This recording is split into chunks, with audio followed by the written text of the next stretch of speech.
Bangladeshi American Cultural Association Inc বাঁকা এর বার্ষিক সাধারণ সভা গত 6 ফেব্রুয়ারি মঙ্গলবার ব্রঙ্কসের একটি হলরুমে অনুষ্ঠিত হয়েছে। সংগঠনের সভাপতি সারওয়ার চৌধুরীর সভাপতিত্বে এবং সাধারণ সম্পাদক শাহ বদরুজ্জামান রুহেলের সঞ্চালনায় সভার প্রথম পর্বে বার্ষিক রিপোর্ট এবং 2025 সালের আয় ব্যয়ের হিসাব বিবরণী পেশ করেন যথাক্রমে সাধারণ সম্পাদক ও কোষাধ্যক্ষ।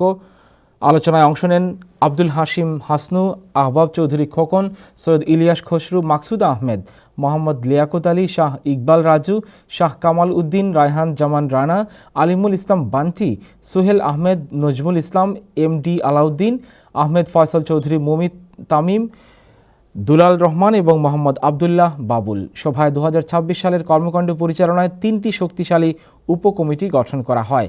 এছাড়াও সভায় সর্বসম্মতিক্রমে আগামী 26, 28, 3 বছর মেয়াদের জন্য সারওয়ার চৌধুরীকে সভাপতি, শাহ বদরুজ্জামান রুহেলকে সাধারণ সম্পাদক এবং মোহাম্মদ রনিকে পুনরায় কোষাধ্যক্ষ নির্বাচিত করা হয়। সভায় সংগঠনের সিনিয়রদের সাথে পরামর্শক্রমে আগামী 7 দিনের মধ্যে একটি পূর্ণাঙ্গ কমিটি গঠন করার সিদ্ধান্ত নেওয়া হয়।